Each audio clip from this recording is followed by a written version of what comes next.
యేసుప్రభు వారి ఘనమైన నామంలో మీకు వందనాలు తెలియజేస్తున్నాను. దేవుని వాక్యంలో నుండి మనము గలతీయులకు రాసిన పత్రికను ధ్యానిస్తున్నాము. మీరు వీడియోని మొదటి నుండి చివరి వరకు చూడాలని మీకు ప్రేమతో మనవి చేస్తుంటున్నాను. దేవుని వాక్యము ఆదికాండం నుండి ప్రకటన గ్రంథం వరకు ఉన్నటువంటి గ్రంథాలన్నీ కూడా దేవుని వాక్యము. కాబట్టి మనము అన్ని గ్రంథాలని ఈ విధంగా ఒక్కొక్క అధ్యాయము, ఒక్కొక్క వచనాన్ని చదవడము, నేర్చుకోవడం అన్నటువంటిది చాలా ప్రాముఖ్యమైనటువంటి అంశము. అందుకే వచనం వెంబడి వచనాన్ని మనం ధ్యానించడానికి ప్రయత్నం చేస్తున్నాము. దయచేసి ఈ యొక్క వీడియోస్ మీకు ఆశీర్వాదకరంగా ఉన్నట్లయితే మాకు తెలియజేయవలసిందిగా ప్రేమతో మీకు తెలియజేస్తున్నాము. ఈ దినం వాక్య ధ్యానం నిమిత్తమై మనము గలతీయులకు రాసిన పత్రిక 3వ అధ్యాయము 15వ వచనం వరకు ఉన్నటువంటి వాక్య భాగాన్ని మనం ధ్యానం చేద్దాము. సహోదరులారా, మనుష్య రీతిగా మాట్లాడుచున్నాను. మనుషుడు చేసిన ఒడంబడిక అయినను స్థిరపడిన తర్వాత ఎవడునూ దాన్ని కొట్టివేయడు, దానితో మరేమీ కలపడు. ఇక్కడ మనము ఇంతకుముందు వాక్యము మనం ధ్యానం చేసినప్పుడు దేవుడు అబ్రహాము గారిని ఏ విధంగా నీతిమంతుడుగా తీర్చాడు అన్న విషయాన్ని గురించి మనం ధ్యానం చేశాం. ఆదికాండం 15వ అధ్యాయం నుండి ఈ విషయాలు నేను మీ దృష్టికి తీసుకొని వచ్చాను. అబ్రహాముకి సంతానం లేకుండా ఉన్నప్పుడు దేవుడు ఆయనకు ప్రత్యక్షమయ్యి, నీ యొక్క సంతానము ఆకాశ నక్షత్రముల వలె అవుతుంది అని చెప్పినప్పుడు దేవుడు చెప్పినటువంటి మాటను అబ్రహాము నమ్మాను. దేవుడు ఆ నమ్మకాన్ని అబ్రహాముకి నీతిగా ఆయన పరిగణించినట్లుగా చేసినట్లుగా డిక్లేర్ చేశాడన్న అంశాన్ని గురించి మనం ఇంతకుముందు మనం ధ్యానం చేశాం. అదే అంశాన్ని పౌలు గారు కంటిన్యూ చేస్తూ ఉండడాన్ని మనం 15వ వచనం వరకు ఉన్నటువంటి 15 తర్వాత ఉన్నటువంటి ఆ భాగంలో మనం ధ్యానం చేస్తాం.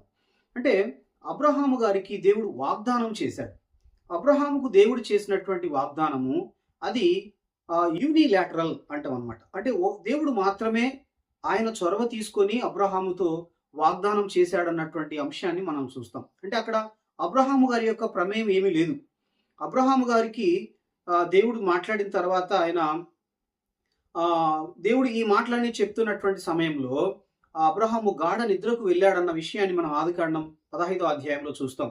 ఆ అబ్రహాము గాఢ నిద్రలో ఉన్నటువంటి సమయంలో దేవుడు అబ్రహాము జీవితంలో ఎలాంటి కార్యాలు చేయబోతున్నాడు, ఆయన సంతానం ఏ విధంగా విస్తరించి అభివృద్ధి చెందబోతా ఉంది, ఐగుప్తు దేశంలో వాళ్ళు 400 సంవత్సరాలు ఏ విధంగా ఉండబోతున్నారు, ఈ విషయాలన్నీ కూడా దేవుడు అబ్రహాము గారికి స్పష్టంగా తెలియజేశారు. కానీ ఈ విషయాలు అబ్రహాము విన్నటువంటి పరిస్థితి లేదు. అక్కడ అబ్రహాము యొక్క ఇన్వాల్వ్మెంట్ ఏమాత్రం లేదు. దేవుడు మాత్రమే చొరవ తీసుకొని యూనిలాటరల్గా ఆ యొక్క దేవుడు అబ్రహాముకి వాగ్దానం చేయడాన్ని, అబ్రహాంతో దేవుడు ఒక నిబంధనని చేయడాన్ని మనం అండర్స్టాండ్ చేసుకుంటున్నాం. అయితే అబ్రహాముకు దేవుడు ఏ నిబంధన అయితే చేశాడో, ఏ అగ్రిమెంట్ అయితే అబ్రహాముతో చేశాడో అది స్థిరమైనటువంటిది, దాన్ని దేవుడు మార్చడం లేదు అన్న విషయాన్ని ఇక్కడ పౌలు గారు స్పష్టంగా తెలియజేస్తున్నారు. సహోదరులారా, మనుష్య రీతిగా మాట్లాడుచున్నాను. మనుష్యుడు చేసిన ఒడంబడిక అయినను స్థిరపడిన తర్వాత ఎవడును దానిని కొట్టివేయడు, దానితో మరేమీ కలపడు. అబ్రహామునకును అతని సంతానమునకును వాగ్దానములు చేయబడెను. ఆయన అనేకులను గూర్చి అన్నట్టు సంతానములకును అని చెప్పక ఒకని గూర్చి అన్నట్టు నీ సంతానమునకును అనెను. ఆ సంతానము క్రీస్తు. ఇక్కడ దేవుడు అబ్రహాముతో చేసినటువంటి ఒడంబడికను, అగ్రిమెంట్ని, నిబంధనను ఇక్కడ పౌలు గారు జ్ఞాపకం చేస్తున్నారు. ఏ మనుషుడైనా ఇంకొక మనిషితో నిబంధన చేసినప్పుడు, అగ్రిమెంట్ చేసినప్పుడు దాన్ని మార్చడానికి అవకాశం లేదు. అదేవిధంగా దేవుడు అబ్రహాముతో చేసిన నిబంధనను కూడా దేవుడు మార్చలేదు. సో అబ్రహాముకు దేవుడు చేసినటువంటి నిబంధనని ఆయన ఇక్కడ జ్ఞాపకం చేస్తూ ఉంటున్నాడు. ఆయన చెప్తున్న మాట ఏంటంటే, నీ సంతానములకు అని అనలేదు, కానీ ఆయన మాట్లాడుతున్నటువంటి మాట ఏంటంటే నీ సంతానము, అంటే సింగులర్ గా నీ సంతానము అనేటువంటి మాట దేవుడు అబ్రహాముతో తెలియజేయడాన్ని మనం గమనిస్తుంటున్నాము. కాబట్టి అబ్రహాము గర్భము నుండి ఇస్సాకుని ఇస్తాను అని దేవుడు వాగ్దానం చేశాడు. అయితే ఇది యేసు ప్రభు వారికి సంబంధించినటువంటి వాగ్దానంగా ఉంది అన్న విషయాన్ని కూడా మనం దేవుని వాక్యంలో గమనిస్తాము. అది ఏ విధంగా ఉంది అన్నది మనం అండర్స్టాండ్ చేసుకున్నట్లయితే ఆదికాండం 3వ అధ్యాయంలోనే దేవుడు చేసినటువంటి కార్యము, లేదా దేవుడు ఏమి చేయబోతున్నాడు అన్నటువంటి దేవుని యొక్క ప్రణాళిక ఆదికాండం 3వ అధ్యాయంలోనే దేవుడు తెలియజేయడాన్ని మనం చదువుతాము. ఆదికాండం 3వ అధ్యాయం 15వ వచనంలో ఈ విధంగా రాయబడింది, మరియు నీకును స్త్రీకిని నీ సంతానమునకును ఆమె సంతానమునకు వైరము కలుగజేసేదను. అది లేదా ఆయన నిన్ను తల మీద కొట్టును, నీవు దానిని మడిమ మీద కొట్టుదు అని చెప్పెను. ఇక్కడ అపవాదితో సాతానుతో దేవుడు చెప్తున్నటువంటి మాట. ఎప్పుడైతే హవ్వను ఆ సాతాను మోసపరిచాడో, వాళ్ళు పాపం చేయడానికి ఈ విధంగా ప్రేరేపించాడో, ఆ సందర్భంలో అపవాదితో దేవుడు మాట్లాడుతున్నటువంటి మాటని ఇక్కడ మనం చదివాం. నీకును స్త్రీకిని నీ సంతానమునకును ఆమె సంతానమునకును వైరము కలుగజేసేదను. అది లేక ఫుట్ నోట్లో మనకు ఆయన అనేటువంటి మాట చెప్పబడింది. ఆయన నిన్ను తల మీద కొట్టును, నీవు దానిని మడిమ మీద కొట్టుదు అని చెప్పెను. ఇక్కడ మొట్టమొదటిసారిగా మెస్సయాను గురించినటువంటి ప్రవచనము దేవుడు తెలియజేస్తూ ఉండడాన్ని మనం గమనిస్తుంటున్నాము. సో అబ్రహాము యొక్క సంతానము అన్నప్పుడు యేసు ప్రభువారు ఆ సంతానమై ఉన్నారన్న విషయాన్ని దేవుని వాక్యం ఎంతో స్పష్టంగా తెలియజేస్తుంది. అదే విషయాన్ని ఇక్కడ పౌలు గారు తెలియజేస్తున్నట్లుగా మనం చూస్తుంటున్నాము. నీ సంతానమునకు అనెను, ఆ సంతానము క్రీస్తు. అంటే అబ్రహాము సంతానమైనటువంటి ఇస్సాకు, ఇస్సాకు యొక్క కుమారుడు యాకోబు, ఆయన యొక్క సంతానము 12 గోత్రముల వారు, వారి నుండి దావీదైతేనేమి, ఆ విధంగా దావీదు యొక్క సంతానముగా, అబ్రహాము యొక్క సంతానముగా యేసు ప్రభువారు దేవుని యొక్క ప్రణాళికని నెరవేర్చడానికి ఆయన శరీరధారిగా ఈ లోకానికి వచ్చాడన్నటువంటి విషయాన్ని మనం అర్థం చేసుకుంటాము. అదే విషయాన్ని ఇక్కడ పౌలు గారు ఎంతో స్పష్టంగా తెలియజేస్తుండడాన్ని మనం గమనిస్తుంటున్నాము.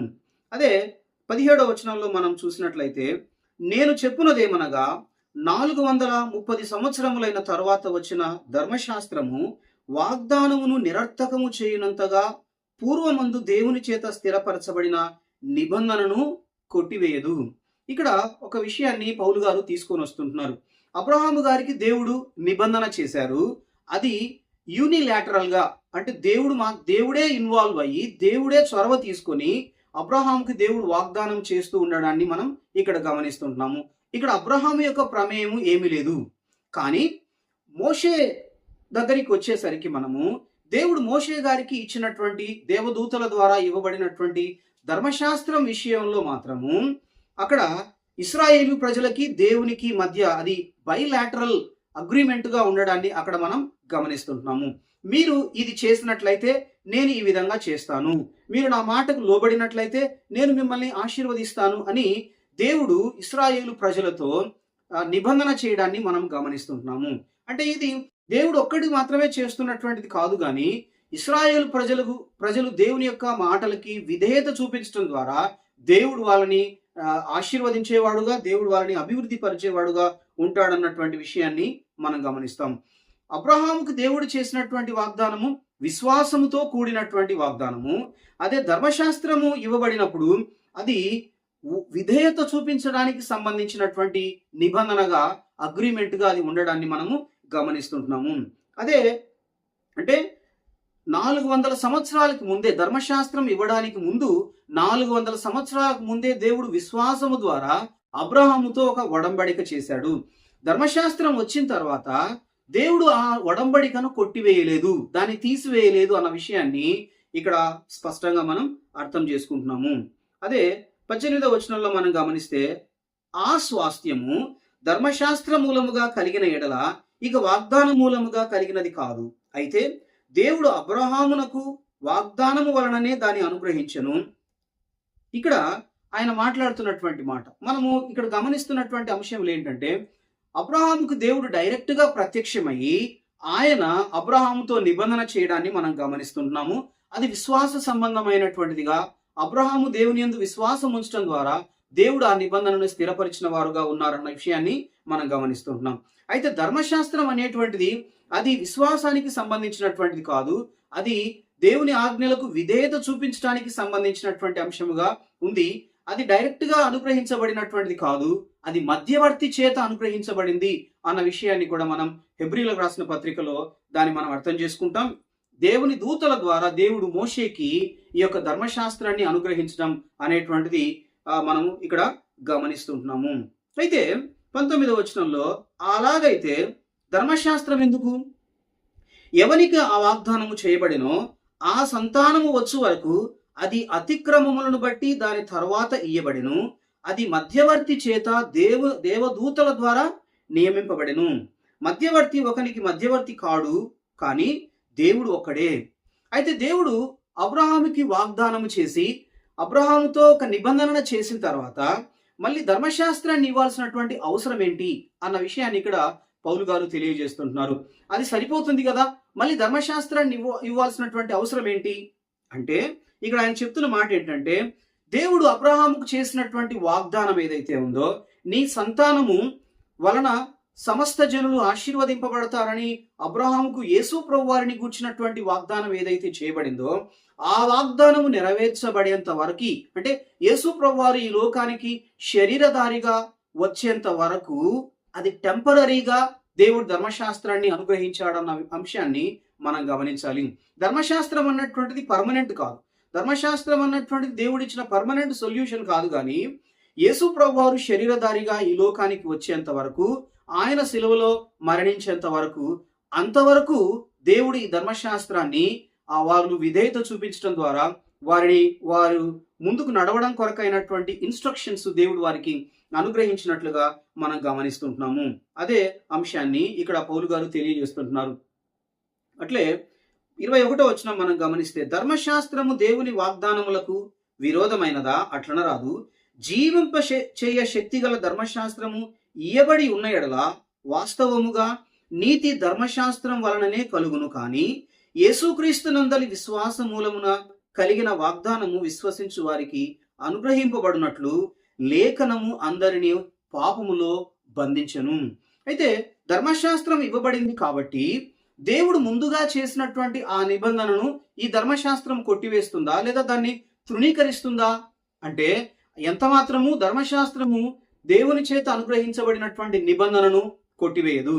అయితే ఇక్కడ మనం గమనిస్తున్నటువంటి అంశం ఏంటంటే, ధర్మశాస్త్రంలో చెప్పబడినటువంటి అంశాలన్నిటినీ ఎవరైతే లోబడేవారుగా ఉంటారో అది వాళ్ళకి దీవెనకరంగా ఉంటుంది తప్ప, ఎవరైతే దేవుని యొక్క ధర్మశాస్త్రానికి లోబడకుండా తూచా తప్పకుండా ధర్మశాస్త్రాన్ని నెరవేర్చే పరిస్థితిలో లేకుండా ఉన్నట్లయితే వారందరూ కూడా దేవుని శిక్షకు లోబడతారన్న అంశము ధర్మశాస్త్రంలో చాలా స్పష్టంగా తెలియజేయబడడాన్ని మనం గమనిస్తాం. అందుకే మనం 3వ అధ్యాయం ఇంతకుముందు చదివాం. ధర్మశాస్త్ర గ్రంథమందు వ్రాయబడిన విధులన్నీ చేయుటయందు నిలుకడగా ఉండని ప్రతి వాడును శాపగ్రస్తుడు.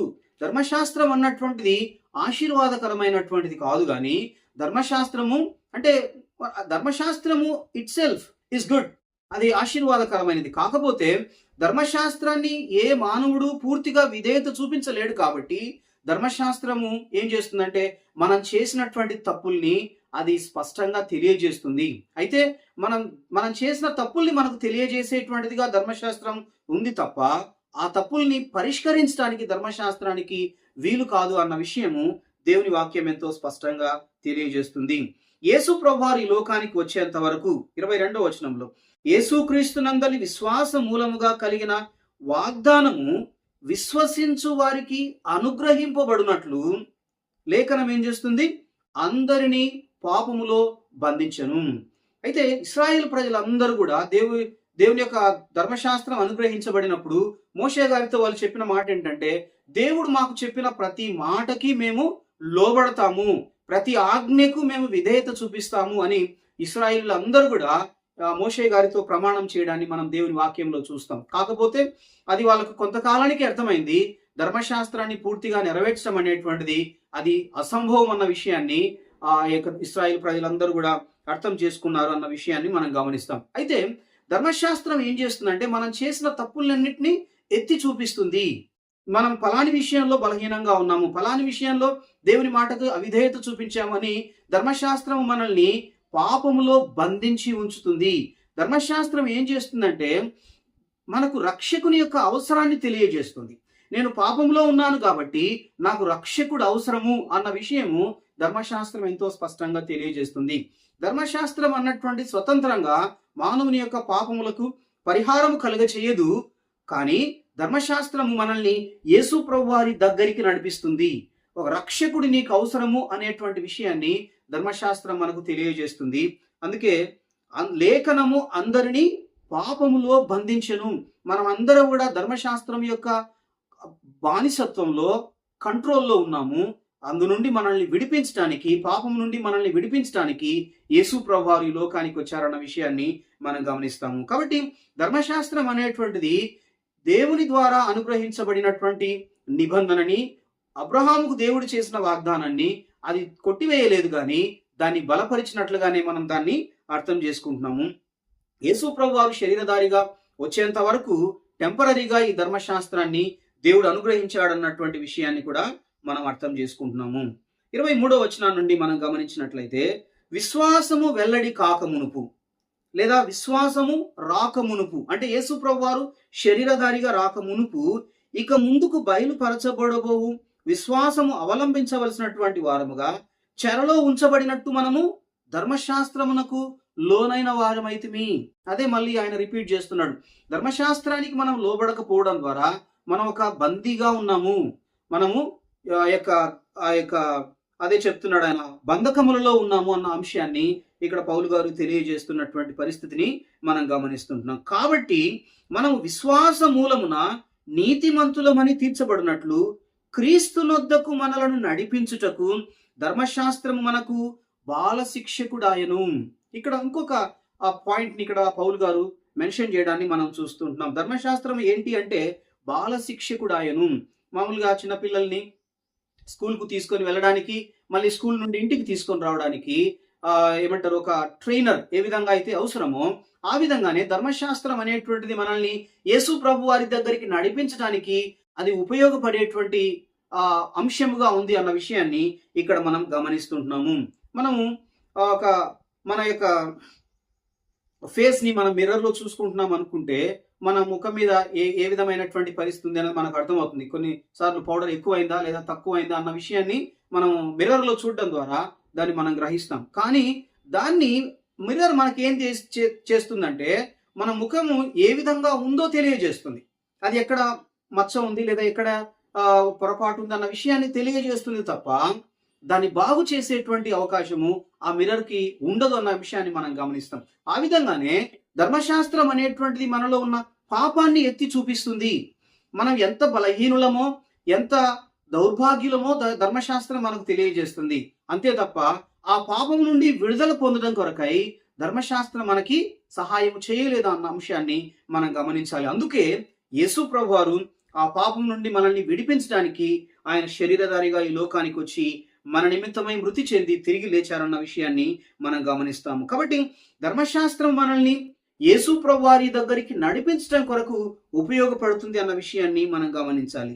25వ వచనంలో, అయితే విశ్వాసము వెల్లడి ఆయను గనుక ఇక బాల శిక్షకుని క్రింద ఉండము.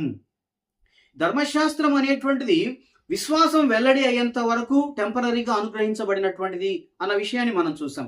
ఎప్పుడైతే విశ్వాసం వెల్లడైందో, ఎప్పుడైతే యేసు ప్రభువారు ఈ లోకానికి శరీరధారిగా వచ్చారో, ఆయన మృతి చెంది తిరిగి లేచారో, ఇంకా మనకి ధర్మశాస్త్రంలో అవసరం లేదు.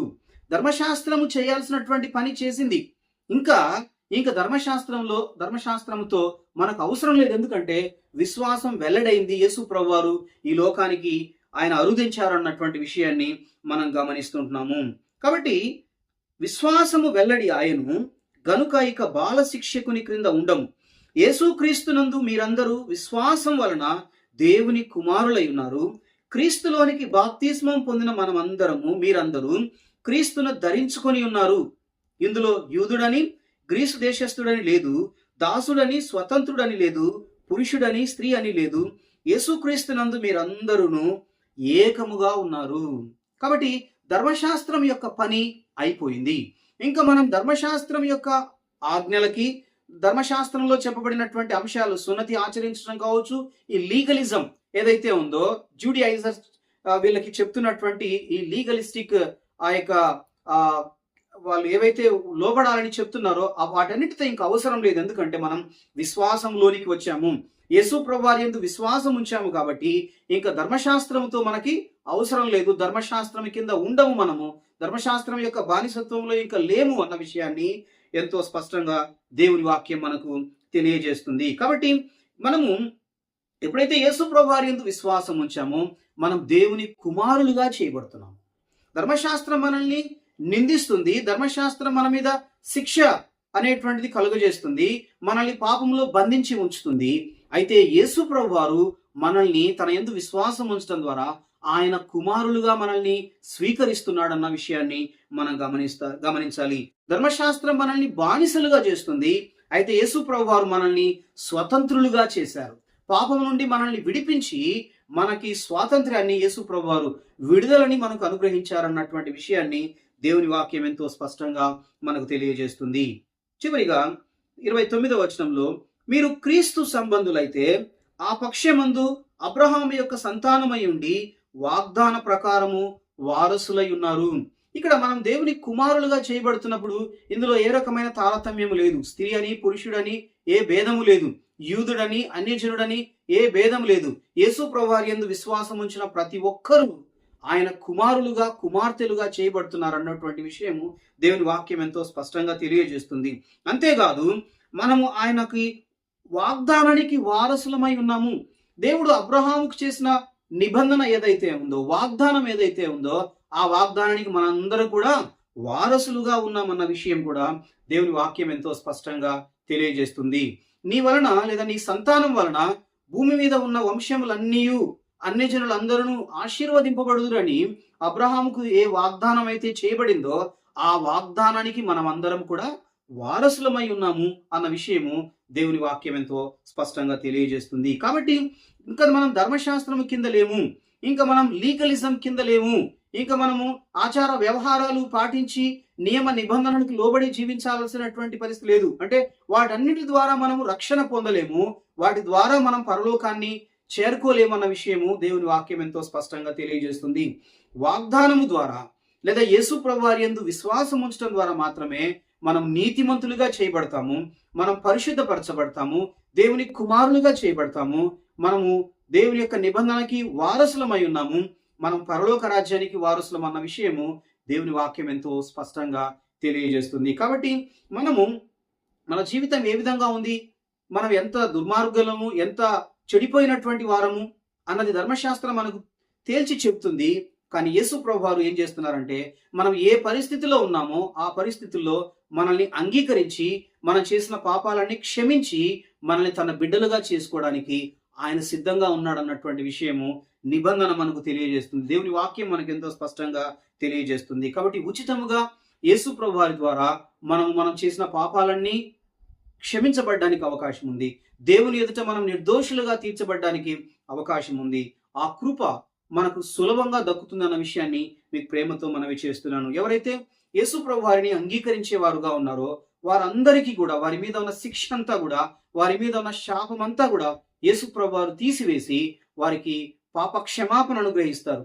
వారికి పాపము నుండి శాపం నుండి యేసు ప్రభు వారికి విడుదలను కలుగజేసి పరలోక రాజ్యానికి వారసులుగా చేస్తారన్న విషయాన్ని నేను ప్రేమతో మీకు తెలియజేస్తుంటున్నాను. ఆ విధంగా చేయడానికి దేవుడు తన కృప మీకు అనుగ్రహించును కాక. పరిశుద్ధమైన మా తండ్రి, యేసు ప్రభు వారి ఘనమైన నామంలో మీకు స్తోత్రములు చెల్లిస్తున్నాం. అబ్రహాముకు మీరు చేసిన వాగ్దానాన్ని మీరు నెరవేర్చినందుకు మీకు స్తోత్రాలు ప్రభువా. అబ్రహాము యొక్క వారసత్వంగా యేసు ప్రభు వారిని లోకానికి పంపించారు. ఆయన మా నిమిత్తమై శిలువలో మరణించి పాతిపెట్టబడి తిరిగి లేచారు. ఆయన యందు విశ్వాసం ఉంచడం ద్వారా మా పాపాలన్నీ క్షమించి మమ్మల్ని నిర్దోషులుగా చేసే భాగ్యము మీరు మాకు అనుగ్రహించారు. మాకు నిత్య జీవాన్ని, పరలోక రాజ్యాన్ని అనుగ్రహించారు.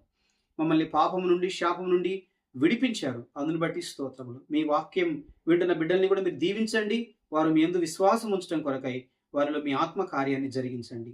యేసు ప్రభు వారి పరిశుద్ధమైన నామంలో స్తుతించి ప్రార్థించి వేడుకొనుచున్నాము తండ్రి. ఆమేన్.